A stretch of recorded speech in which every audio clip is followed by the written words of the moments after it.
Hello good morning guys. SSC CPO का आज है आपका सेट नंबर 14। इससे पहले हम लोग आपको 13 सेट तक करा चुके हैं। कल लास्ट वीडियो थी सेट नंबर 13 की। आज हम पहुंच चुके हैं सेट नंबर 14 पे। यस, शुरू करते हैं इसको। आज लगातार हम लोग एमबी बुक का आपको सोल्यूशन अब प्रोवाइड करा रहे हैं। जितना हमसे हो रहा है उतना बेहतर हम लोग आपको सोल्यूशन प्रोवाइड करा रहे हैं। यस, आगे भी कोशिश इसी तरह की रहेगी जारी। बिल्कुल बेफिक्र रहिए, बस आप जुड़ रहिए हम लोगों से इसी तरह से अपना प्यार देते रहिएगा। और साथ ही साथ जो लोग चैनल पे बिल्कुल अभी अभी आए हैं वो चैनल को लाइक कर लीजिएगा, शेयर और सब्सक्राइब भी कर दीजिएगा। यस, क्योंकि आपका एक शेयर काफ़ी लोगों को फ़ायदा पहुंचा सकता है और साथ ही साथ हमें भी। यस, सो ज़रूरी होगा कि आप अपना सपोर्ट हमारे पर बनाए रखें। हम लोग शुरू करते हैं आज का सेट अपना पहला।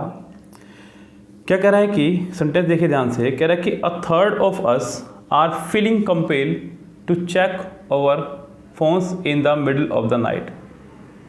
सेंटेंस शुरू हुआ है अ थर्ड ऑफ अस से। अ थर्ड ऑफ अस कई बार बताया है मैंने आपको कि प्रेपोजिशन के बाद वाले को हम लोग कुछ नहीं मानते। पहली बात तो यही है। यस, सेंटेंस बचता है अ थर्ड ऑफ, अ थर्ड, यहाँ उसके हिसाब से वर्ब आएगी। उसने लगाया आर फीलिंग। अब दूसरी जो सबसे बड़ी मुसीबत सामने आ रही है वो ये है कि फील वर्ड की आईएनजी नहीं होती। फील की, हेट, लव, लाइक, मतलब बहुत सारे वर्ड है ऐसे। अच्छा होगा कि इसके लिए आप हमारी प्रेजेंट इंडेफिनिट की एक वीडियो है उसको ज़रूर देख लें। यस, बड़ी प्यारी वीडियो है प्रेजेंट इंडेफिनिट की, मुश्किल से 10-15 मिनट की वीडियो होगी शायद। आप उसको देखें, आपको कंफर्म हो जाएगा कि वो कौन सी वर्ब हैं जिनकी कंटिन्यूअस टेंस में आईएनजी फॉर्म नहीं होती है। ऐसी बहुत सारी वर्ब हैं जिनकी कंटिन्यूअस टेंस में आईएनजी फॉर्म नहीं होती है। Feel, hate, love, like, dislike, remember, understand, recognise, seem, appear, believe, know, ऐसी बहुत सारी वर्ब है। See, look, watch, feel, yes, hear, smell, taste, बहुत सारी वर्ब मैंने उसको सब लिखवाई भी हैं प्रेजेंट इंडेफिनिट में। वो कंपटीशन के लेवल पे बना हुआ है प्रेजेंट इंडेफिनिट, इंग्लिश स्पीकिंग के लेवल पे नहीं बनाया हमने वो।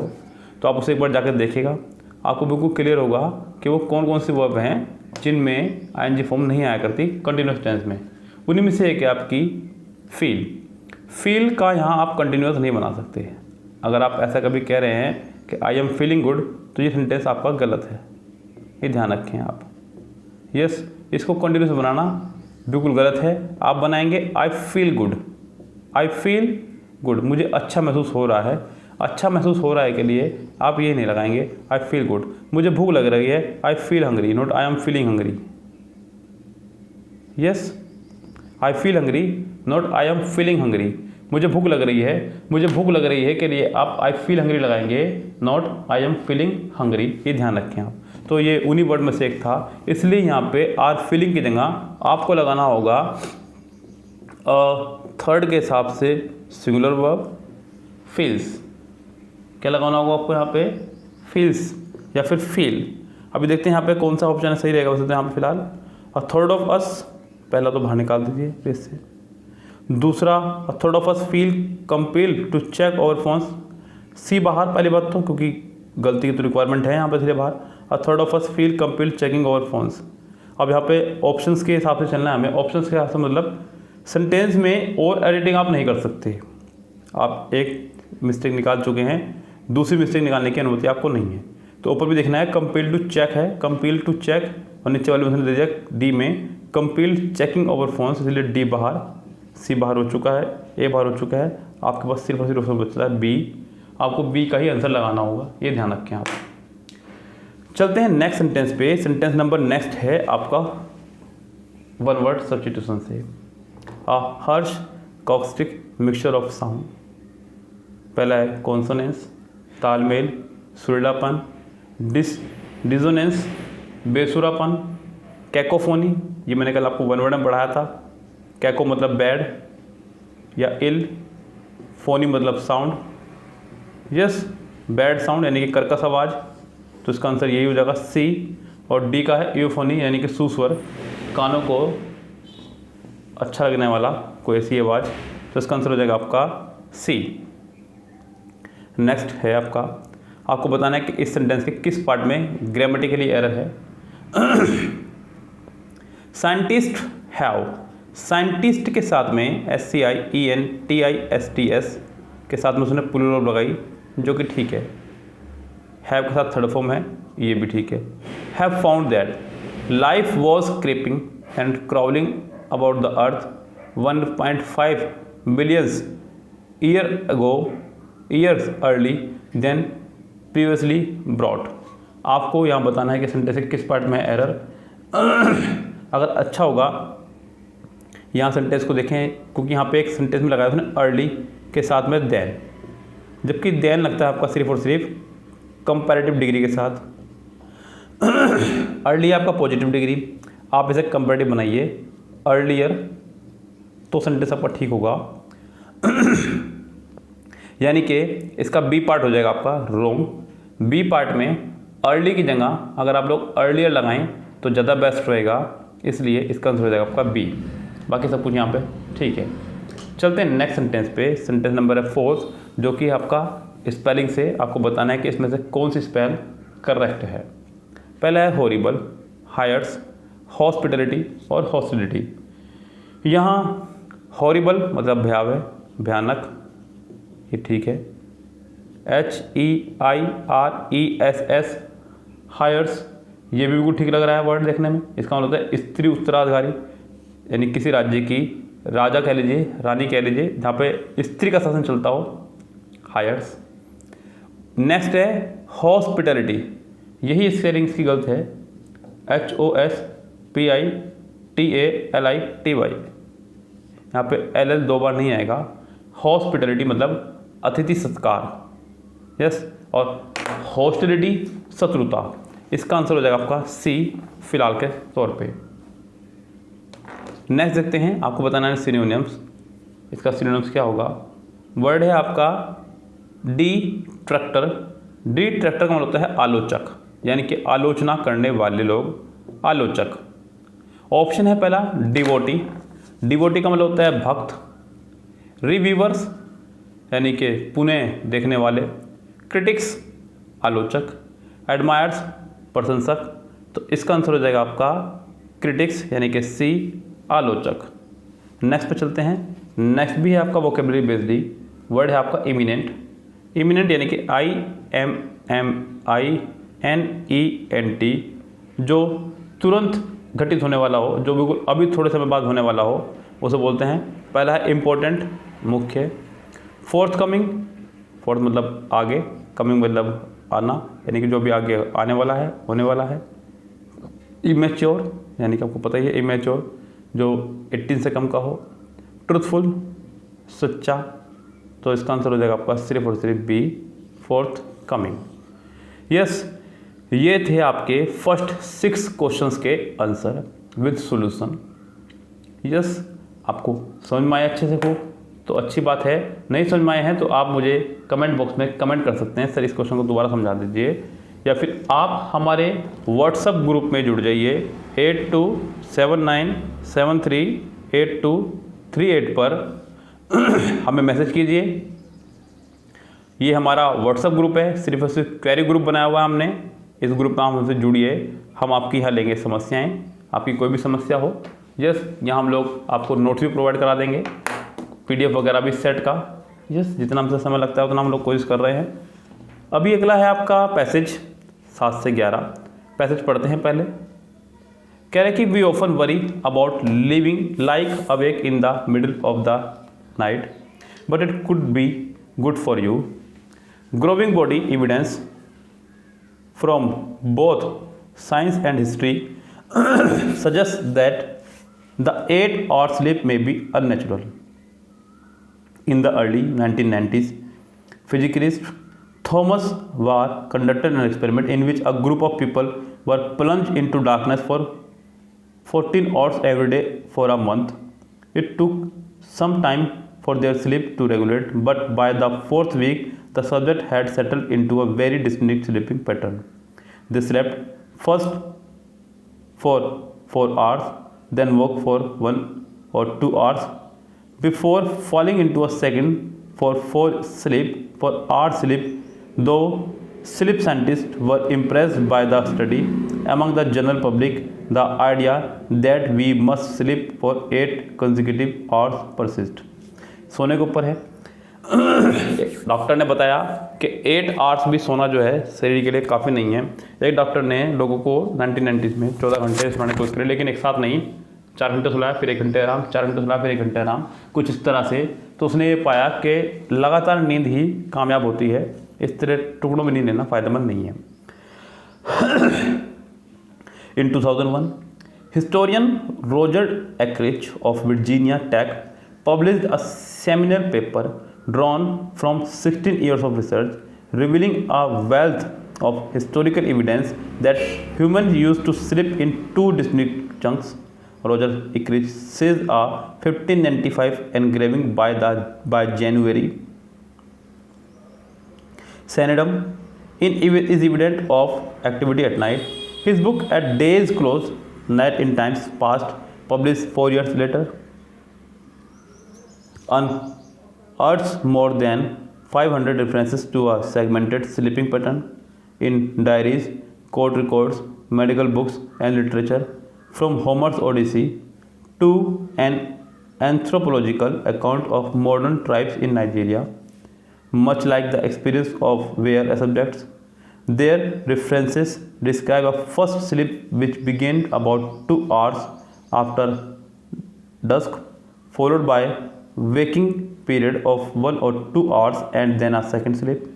It is not just the number of references, it is the way they refer to it as if it was common knowledge. Actually says, during this waking period, people were quite active. They often got up, went to the toilet and smoked tobacco, and some even visited neighbors. Most people stayed in bed, read, wrote, and often prayed. Countless prayer manuals from the late 15th century offered special prayer for the hours in the between sleep. Eckrich found that references to the first and second sleep started to disappear during the late 17th century.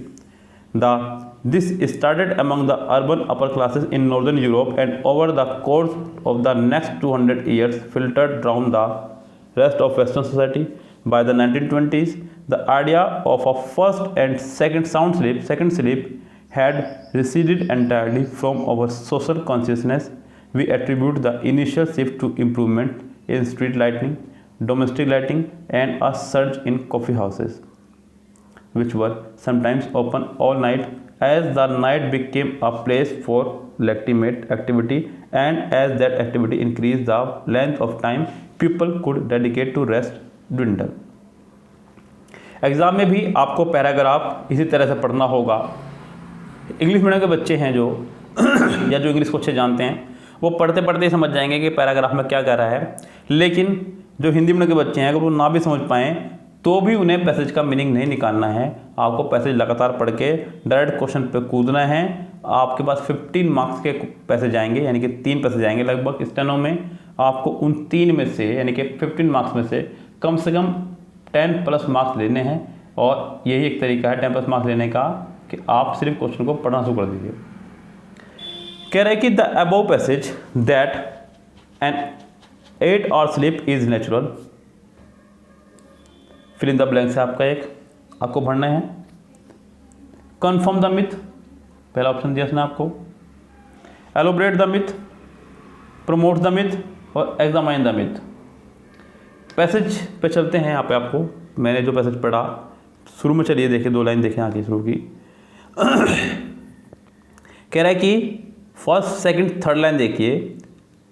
A growing of body evidence from both science and history suggests that the 8-hour sleep may be unnatural.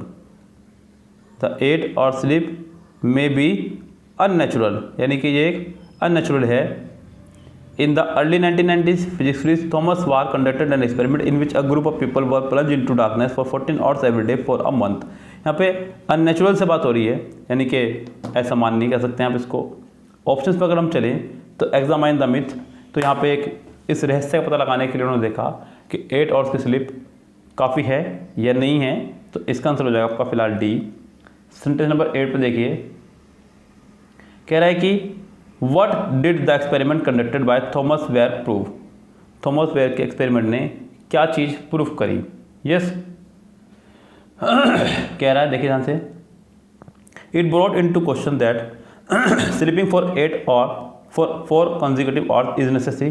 जी नहीं, उन्होंने लोगों को 4 घंटे सुलाया, फिर थोड़ी देर जगाया, फिर 4 घंटे सुलाया, फिर थोड़ी देर जगाया, तो उन्होंने पाया कि लगातार की नींद ज़्यादा बेस्ट है टुकड़ों में नींद लेने से। तो यानी कि पहला तो बाहर है। It prove sleeping for 8 hours consecutive hours in is not a norm.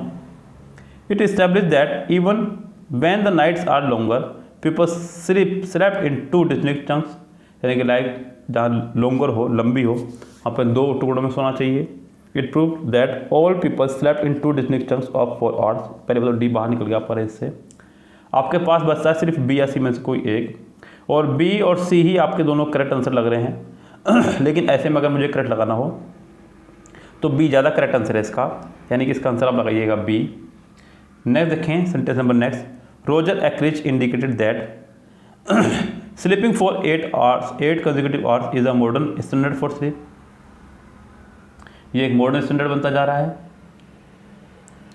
A segmented sleeping pattern was an established common habit in nations with long winters. A segment sleeping patterns was a historically established common old habit.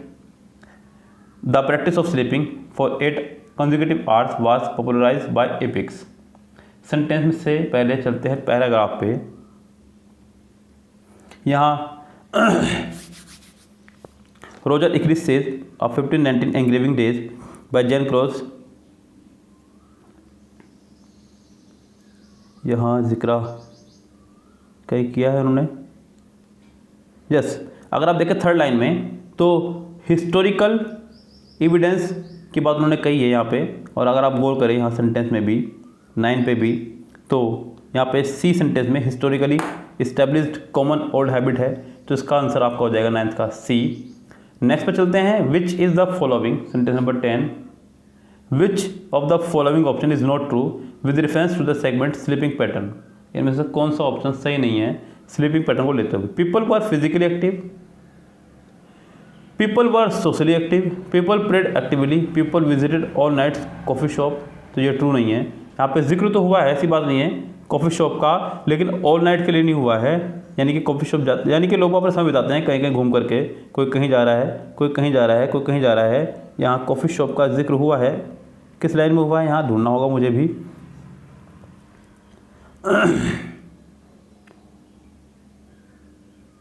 यहाँ पे first second third line देखें, we went to the toilet, smoke तंबाकू and some even visit neighbour, most people stayed in bed, read, rode and often prayed, countless prayers memoirs from the late century. ये कुछ लाते हैं आपके यहाँ पे coffee house में भी।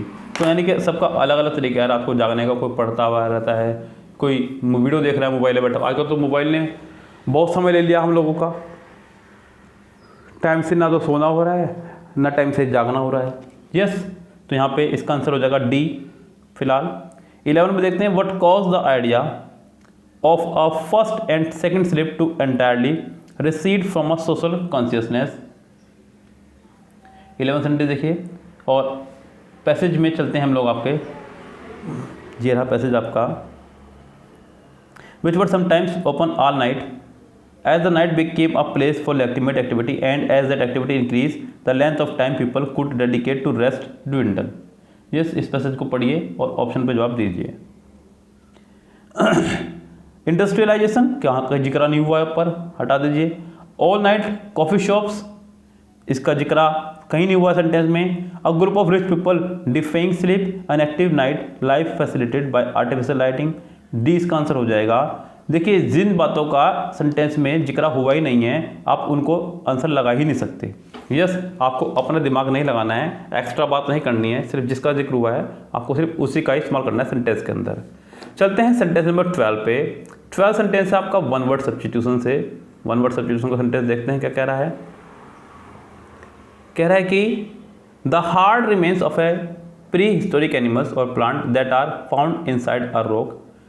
किसी जानवर या पेड़ पौधों का हार्ड मटेरियल बचा हुआ जो अभी भी चट्टानों से निकल रहा है। पहला है फोसिल। फोसिल का मतलब होता है जीवाश्म। क्या होता है फोसिल का मतलब? जीवाश्म, इसका आंसर हो सकता है। रूइंस मतलब ढेर, किसी चीज़ का बर्बाद हो जाना। रेलिक्स, RELICS, इसका मतलब होता है अवशेष। और वेस्टिज का मतलब भी होता है अवशेष। तो इसका आंसर हो जाएगा सिर्फ और सिर्फ फोसिल, यानी कि जीवाश्म। नेक्स्ट पे चलते हैं। नेक्स्ट में आपको बताना है कि सेंटेंस के किस पार्ट में है error. Creature began moving properly around 570 billion years ago shortly before the Cambrian explosion spark the first vegetables. Creature began, ये आपका सब्जेक्ट हुआ और ये आपकी हुई verb, second form, subject plus verb. Moving properly around 570 million years ago shortly before. यहाँ sentence में इसके अलावा कोई वर्ब नहीं है, कोई सेंटेंस नहीं, कोई सब्जेक्ट नहीं है, यानी कि सेंटेंस सिर्फ एक ही है। उसके बाद लगाया उन्होंने बिफोर। बिफोर आपकी प्रपोजिशन भी है और कंजक्शन भी। ऐसे बहुत सारे वर्ड हैं जो प्रपोजिशन का भी काम करते हैं और कंजक्शन का भी, जैसे कि आपको अनटिल, बिफोर, आफ्टर। यस, ऐसे बहुत सारे वर्ड है आपके। वैन, आप कहेंगे सर वैन तो प्योर कंजक्शन है। वैन आपकी प्रपोजिशन का भी काम करती है। आप कैसे पता लगाएंगे, ध्यान रखें, अगर सेंटेंस के दोनों तरफ वर्ब दी गई हो, क्या दी गई हो? वर्ब, तब तो वो कंजक्शन है। क्या है वो? कंजक्शन। अगर एक तरफ वर्ब हो और दूसरी तरफ वर्ब ना हो तो वो प्रपोजिशन कहलाती है। क्या कहलाती है वो? प्रपोजिशन। जरा देखें कैसे इस एग्जाम्पल को हम प्रूफ कर रहे हैं। मैंने कहा I reached there before long. I reach there before long. Before के बाद वाले पार्ट में यहां वर्ब नहीं आई है। I had reached there before she arrived. यहाँ बिफोर के बाद वाले पार्ट में वर्ब आई है, पहले वाले पार्ट में वर्ब आई है। यहाँ ये एज ए कंजक्शन है और यहाँ ये एज ए प्रपोजिशन है। ये है तरीका पहचानने का। इस सेंटेंस में बिफोर आया है। अब आपको देखना है कि बिफोर के बाद वाले पार्ट में वर्ब है या नहीं है, और बाद वाले पार्ट में वर्ब है। यहाँ पे स्पार्क, इसका मतलब यहाँ पे बिफोर कर रहा है एज ए कंजक्शन काम, और जब एज ए कंजक्शन काम कर रहा है तो ऑप्शन देखने होंगे हमें। पहला ऑप्शन उसने कंजक्शन लगाई वैन, जो कि नहीं होगा क्योंकि पहले ये कंजक्शन आई हुई है आपकी बिफोर। दूसरा आई पता नहीं है। थर्ड में फिर से हुम लगाया, जो कि कंजक्शन का काम करती है, ये भी बाहर हो गया। फोर्थ में भी हु लगाया, ये भी बाहर हो गया। आपका आंसर हो जाएगा सिर्फ और सिर्फ बी, यानी कि इस सेंटेंस में कोई भी एरर नहीं है। ये सेंटेंस आपका करेक्ट है, बिल्कुल सही है। चलते हैं नेक्स्ट सेंटेंस पे। कह रहे हैं कि अ study has uncovered a previously overlooked law of natural selection based on survival of the slacker that is spend all day lying about could be good for human evolution। that is के बाद उसने लगाया है यहाँ coma. देखिए sentence में पहले भी कोमा है, स्लेकर के बाद कोमा है, फिर that is के बाद भी एक कोमा है। PQRS के दौरान मैंने आपको बताया था, यदि कोमे के बाद आपको बनाना हो तो आप सेंटेंस को सब्जेक्ट से शुरू करेंगे। किससे शुरू करेंगे? सब्जेक्ट से, और फिर एक वर्ब। यहाँ पे उसने शुरू करा स्पेंड से, जबकि स्पेंड वर्ब की फर्स्ट फॉर्म है। वर्ब की फर्स्ट फॉर्म कभी भी सब्जेक्ट का काम नहीं कर सकती, या तो 2 प्लस फर्स्ट फॉर्म होती तो काम करती, या फिर आप इसे बना दीजिए जिरंड, आप इसे स्पेंडिंग कर दीजिएगा तो ये एज ए जिरंड सब्जेक्ट का काम करेगी। यानी कि इसका आंसर हो जाएगा spending all day lying about could be good for human evolution. Spending all day lying about must भी नहीं लगाएंगे, विल भी नहीं लगाएंगे, आगे जो है वही रहेगा, उसमें आप कोई बदलाव नहीं करेंगे। जब आप सेंटेंस में एक बदलाव कर दें तो दूसरा बदलाव करने की आपको अनुमति नहीं है, ये ध्यान रखें आप। सेंटेंस नंबर चलते 15 पे। कह रहा है कि when the mixture would not work, Naren's mother said if it is not one thing if it's another how will I manage. How will I manage 15 sentence में ये एक इडियम है, कोई ग्रामेटिकल एरर नहीं है। इडियम कह रहा है कि if it's not one thing it's another. Idioms का अर्थ है यानी कि कोई काम खराब हो जाए अगर, तो उसके साथ साथ और भी खराब होते हैं काम। यानी कि एक बार अगर शुरुआत खराब हो जाए ना किसी चीज़ की, तो उसके बाद बस फिर आपका ख़राब ही होता चले जाएगा सभी दिन भी आपने देखा होगा, दिन की अगर शुरुआत ही ख़राब हो जाए तो बस फिर ख़राब ही होता रहेगा सारा दिन आपका। तो if it is not one thing it is another, यानी कि अगर एक चीज़ ख़राब हो जाए तो दूसरी चीज़ अपना आप ख़राब होने शुरू हो जाएगी। इसी के हिसाब से आपको ढूंढेंगे option, when one thing goes wrong then another and another and another, when we entertain, जी नहीं, when we know a cause, जी नहीं, when a machine is not, machine की तो यहाँ कोई बात नहीं करेंगे, तो यहाँ पर आंसर हो जाएगा आपका पहला ही 15 का। 16 देखिए, आपको बताना है कि अंडरलाइन पार्ट में क्या प्रॉब्लम है। हालांकि ये एक ईडियम है, ईडियम का मीनिंग आपको देखना होगा सिर्फ और सिर्फ। 16 ईडियम का मीनिंग है आपका, कह रहा है कि don't count your chickens before they hatch, यानी कि don't count your chickens before they hatch. हम लोग गिन रहे हैं बैठे हुए कितने चिकन हैं और इतने अंडे निकल जाएंगे, हो सकता है उनमें कुछ ख़राब हो जाए। यानी कि जब तक कोई चीज़ आपके पास ना हो, जब तक आपको किसी काम में सफलता ना मिल जाए, तब तक उस पर निर्भर ना रहें। यानी कि जो काम अभी हुआ नहीं है उस पर अपने भविष्य की योजना को निर्भर मत करें। जो चीज़ आपके पास है ही नहीं उस पर आप निर्भर मत होइए। यस, ध्यान रहिए, do not count on something that is not going to happen, do not wish for something that has not yet happen, हो सकता है इसका आंसर 16 का बी। आगे बढ़ते हैं, लेकिन क्या था इससे भी अच्छा ऑप्शन मिल जाए हमें। Do not count on a good thing that has not yet happen, जी बिल्कुल, सी इसका आंसर ज़्यादा प्रॉपर है, तो इसका आंसर हो जाएगा आपका सी। आगे बढ़ने की ज़रूरत नहीं है। नेक्स्ट देखिए, आपको बतानी है एरर किस पार्ट में है। कह रहा है कि मोर देन, ध्यान से देखिएगा, more than 25% people, more than 25% people आपका प्लूरल सब्जेक्ट है। क्या आपका ये प्लूरल सब्जेक्ट, आपको प्लूरल वर्ब लगानी होगी, लेकिन उसने लगाई सिंगुलर वर्ब एडमिट्स। आपको एडमिट्स की जगह करना होगा एडमिट, तो ये सेंटेंस आपका होगा बिल्कुल करेक्ट।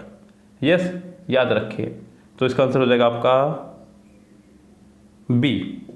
यस, बी पार्ट में एडमिट्स की जगह आपको एडमिट करना चाहिए था तो ठीक होता। हाँ, अगर सेंटेंस ऐसे होता, मोर देन 25% ऑफ पीपल, तो क्या होता, प्रीपोजिशन के बाद लोग कुछ नहीं मानते, फिर आप इसके हिसाब से सिंगुलर वर्ब लगाते, फिर एडमिट्स ठीक था। यस, ये भी बच के रहे आप इस बात से भी। फिलहाल तो ये सेंटेंस गलत है, ये ध्यान रखें। सेंटेंस नंबर 18 में फिर से आ रहा है एक इडियम आपका भगा हुआ, क्या फाइंडिंग देयर फीट, यानी कि अपने काम या परिस्थिति को धीरे धीरे समझना या आत्मविश्वास महसूस करना। जैसे कि आप गौर करिए, एक नई जब शादी होती है किसी लड़की की और वो अपने ससुराल जाती है तो वहाँ उसे काफ़ी समय लग जाता है एडजस्ट होने में, लेकिन धीरे धीरे वो अपने फीट वहाँ जमा लेती है, यानी कि फाइंडिंग हर फीट, अपने काम को धीरे धीरे समझने लगती है और अपने वहाँ पैर जमाने लगती है। उसी तरह से यहाँ पे भी ये इडियम का इस्तेमाल हुआ है। देखते हैं ऑप्शन क्या है। Beginning to understand the work and feeling confident, getting comfortable and getting a good salary, जी नहीं, बाइंग एंड यूजिंग, जी नहीं, मेकिंग पीपल फॉल, जी नहीं, इसका आंसर हो जाएगा सिर्फ और सिर्फ पहला ही। बाकी ऑप्शन इन्होंने कहीं से कहीं तक भी सही नहीं दिए हैं। चलते हैं नेक्स्ट पे। नेक्स्ट है आपका ग्रामेटिकल एरर। आपको बताना है कि इस सेंटेंस के किस पार्ट में है ग्रामेटिकली एरर। देखिए, कह रहा है कि security forms would get, would के साथ उसने लगाया आपकी वर्ब की फर्स्ट फॉर्म गेट, लेकिन गेट के बाद लगाई उसने थर्ड फॉर्म। क्यों लगाई है? क्योंकि गेट आपकी एक कॉजेटिव वर्ब है। क्या है गेट? आपकी एक कॉजेटिव वर्ब। हमारे पास कुछ गिनी चुनी ही पॉजिटिव वर्ब होती हैं, हैव, मेक, लेट और गेट। यस, सबके अपने के रूल हैं अलग। पॉजिटिव वर्ब मतलब उन वर्ब्स को बोल देते हैं जब कोई काम आप खुद ना करके किसी दूसरे से करवाएं, उन्हें बोलते हैं पॉजिटिव वर्ब। जैसे कि मैं कहने लगूं कि मैं अपने बाल न्यू लुक से कटवाता हूं, मैं अपना स्कूटर शोएब से ठीक करवाता हूं, तो ये काम मैं खुद ना करके किसी और से करवा रहा हूँ, ऐसे में हमें इस्तेमाल करना पड़ता है पॉजिटिव वर्ब का। इसलिए उसने यहाँ पे गेट के साथ थर्ड फॉर्म का लगाया, क्योंकि गेट के साथ हमेशा थर्ड फॉर्म और हैव, मेक और लेट के बाद हमेशा फर्स्ट फॉर्म का इस्तेमाल किया जाता है। आज मेरी इच्छा थी कि मैं इसी टॉपिक को क्लियर करूँ, लेकिन फिर मैंने सोचा पहले MB का सेट निकाल दूँ, उसके बाद बीच में हम इस टॉपिक को क्लियर कर देंगे आपके। तो यहाँ पे आगे बढ़ते हैं। Get, prosecuted, for a breach of their duty if they do not introduce, if they do not introduce। ये कोई रूल मैंने आपको नहीं पढ़ाया अब तक कि डू डज डिड के बाद सेकंड फॉर्म आ जाए। डू डज डिड के बाद हमेशा वर्ब की फर्स्ट फॉर्म आती है, ध्यान रखें। यहाँ पे इंट्रोड्यूस की जगह आपको लगाना होगा इंट्रोड्यूस। क्या लगाना होगा आपको? इंट्रोड्यूस। तो यानी कि इस सेंटेंस में हो जाएगा आपके डी पार्ट में एरर। चलते हैं नेक्स्ट पे। नेक्स्ट है आपको बताना है, इसका मैंने ध्यान भी नहीं दिया, एंटोनियम्स। क्या बताना है? एंटोनियम्स। वर्ड है आपका मॉडल। यस, ध्यान से देख लीजिएगा। 20 वर्ड है आपका मॉडल। मॉडल का मतलब होता है अस्त व्यस्त, अव्यवस्था। रिफ्यूज मतलब मना करना। ऑर्डर मतलब कर्म में लगाना। रिफ्यूट का मतलब भी निगेटिव ही है। आपके पास बचता है सिर्फ और सिर्फ बी।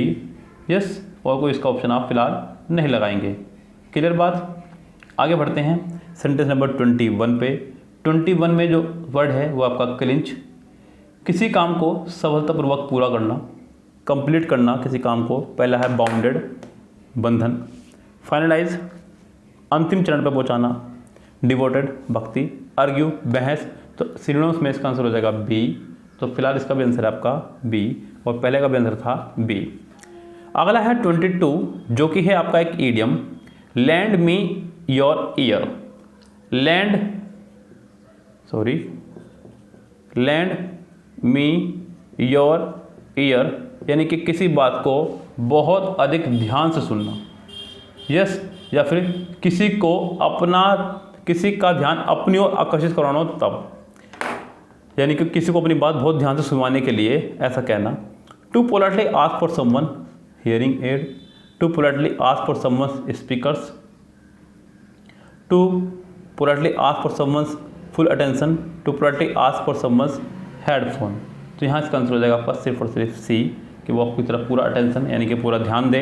सेंटेंस नंबर देखते हैं 23। Teaching is so much more than in front of white board as one of the most important elements of teaching is dash relationship with students. Standing कह रहा है खड़े होने की बात, यहाँ पे इन फ्रंट ऑफ तो ज़्यादा अच्छा रहेगा, यहाँ पे स्टैंडिंग लगाएंगे हम लोग पहले में। तो स्टैंडिंग आपका 2 में है, ए में और सी में। Teaching is so much more than standing in front of white board. Teaching की बात हो रही है, और मैं भी वाइट बोर्ड पे आपके सामने इस टाइम पढ़ा रहा हूँ, तो बड़ा मुश्किल होता है इस समय पे वीडियो बनाना, यस पढ़ाना। जब कोई नहीं है यहाँ रूम में, मैं अकेला पढ़ा रहा हूँ, बोल रहा हूँ, यस, तो ज़्यादा मुश्किल हो जाता है। कई बार आप लोग बोलते हैं ना सर थोड़ा सा और एक्सप्लेन कर दीजिए थोड़ा सा। देखिए, जब तक बैच में बच्चे नहीं होते थोड़ा सा भाव कम आते हैं निकल करके। ये मैं हूँ चाहे कोई भी हो, जब बैच में बच्चे बैठे हों सामने तो अलग ही भाव निकलते हैं। फिर सामने वाले बच्चे भी सवाल पूछते हैं, यहाँ मुझसे कुछ पूछ नहीं सकते क्योंकि रिकॉर्डेड वीडियोज़ हैं, और अगर पूछ भी लें तो मैं कितनों के जवाब दूंगा, ये भी समस्याएं हैं। क्योंकि ऑनलाइन बैठे हुए मुझे लिखना पड़ेगा, बोल कर नहीं जवाब दे सकता मैं यहाँ पे, तो इसलिए बहुत सारी समस्या आती हैं। इसलिए थोड़ा सा कभी कभी कमी हो जाती है कुछ, आप उसको थोड़ा सा एडजस्ट किया करें। इतने जल्दी भावुक ना हुआ करें भाई। मैं बहुत ज़्यादा कोशिश कर रहा हूँ आपको बहुत बेस्ट देने की, बहुत बेस्ट देने की कोशिश कर रहा हूँ, जितना मुझे आता है उससे बेहतर देने की कोशिश कर रहा हूँ। बाकी आप लोग पसंद कर रहे हैं उसके लिए भी आपका बहुत बहुत धन्यवाद। लेकिन कोऑपरेट करते रहिए इस तरह से ही। अभी पूरे 3 महीने पड़े हुए हैं, एग्ज़ाम से पहले आपको डेफिनेटली किंग बना के भेजूँगा, बिल्कुल बेफिक्र रहिए। जब आप एग्ज़ाम देने जाएंगे आपको डेफिनेट लगेगा कि इस बार हमने कुछ पढ़ा है। यस, फिर मैंने कहूँगा आपको फ़ोन करने के लिए, आप खुद मुझे फ़ोन करेंगे, सर मेरा सिलेक्शन हो गया है, सर आपकी वजह से मेरा सिलेक्शन हो गया है, सर आपके रूल्स को पढ़ के मेरा सिलेक्शन हो गया है। इस तरह की बातें सुनने को मुझे मिलेंगी जिस दिन, उस दिन मेरा जी खुश हो जाएगा। चलिए चलते हैं सेंटेंस पे। कह रहा है कि teaching is so much more than standing in front of a white board as one of the most important elements of teaching is building relationship with student. यानी कि रिलेशनशिप बनाना उसको बोलते हैं बिल्डिंग। बिल्डिंग का मतलब खाली बिल्डिंग बनाने से नहीं, रिलेशनशिप बनाने के लिए भी लगता है यहाँ पे। यस, 24 सेंटेंस है। समय बहुत ज़्यादा हो गया है वीडियो में, आज 34 मिनट्स की वीडियो पहले ही हो चुकी है ये। सो मुझे लग रहा है कि मुझे यहाँ वीडियो को रोक देना चाहिए थोड़ी देर के लिए, और इसका नेक्स्ट पार्ट मैं आपको शाम में अपलोड करूँगा। देखिए, ये मत सोचिएगा आप कि मैं डेली आपको सिर्फ अब एक ही साइड पढ़ा रहा हूँ, उसको 2 पार्ट में पढ़ा रहा हूँ। ऐसा मेरे मन में बिल्कुल भी भाव नहीं है, ना मैं ऐसा सोच के पढ़ा रहा हूँ। मुझे सिर्फ और सिर्फ आपको समझाना है काफ़ी बच्चों की रिक्वायरमेंट थी, सर आप बहुत अच्छे से समझाइए, बहुत आराम से समझाइए, चाहे सेट भले ही आपका 2 या 3 या 4 पार्ट में हो जाए, इससे कोई फ़र्क नहीं पड़ता है। बड़ी बात यह कि आप लोगों ने कितना सीखा। देखिए ध्यान रखिएगा इस बात का। मुझे बहुत अच्छा लगता है जब मेरे आसपास के बच्चे बोलते हैं कि भाई मैंने इंग्लिश वहाँ से सीखी है। अच्छी बात है। मोस्टली बच्चे बोलते हैं कि सर सौरभ सर की इंग्लिश बहुत अच्छी है, वहाँ पढ़ने चलेंगे। मेरी इंग्लिश कितनी अच्छी है इससे कोई फ़र्क नहीं पड़ता है, आपने कितना सीखा फ़र्क इस बात से पड़ता है। आप जब किसी को बताएं कि मैंने इंग्लिश वहाँ से सीखी है तब इफेक्ट पड़ता है। मुझे कितना आता है इससे कोई फ़र्क नहीं पड़ता, क्योंकि मुझे एग्ज़ाम नहीं देने अब, कोई भी एग्ज़ाम आपको देने हैं, तैयारी आपको करनी है। तो मैं कहूँगा कि आप सिलेक्शन लें, आप तैयारी करें तो ज़्यादा बेहतर होगा। इसलिए मैं वीडियो को थोड़ा सा डिस्क्रिप्टिव वे में पढ़ा रहा हूँ जिससे कि आपका ज़्यादा भला हो सके। फिलहाल इस वीडियो को मैं यहाँ रोकते हुए इसका नेक्स्ट पार्ट मैं आपके लिए शाम में अपलोड करूँगा 8 बजे, जैसे कि हम लोग डेली करते हैं। फिलहाल इतना पार्ट पढ़िएगा, नेक्स्ट पार्ट के लिए रेडी रहिएगा और सब्सक्राइब शेयर लाइक कर दीजिएगा। कमेंट जरूर किया करें भाई, आपका एक लाइक हमारा काफ़ी हौसला बढ़ाता है। आप लोग जितने लोग देखते हैं उतने ही लोग उसको लाइक करके जाया करें। फिलहाल चलते हैं। Have a nice day, see tomorrow, शब खैर, गुड नाइट।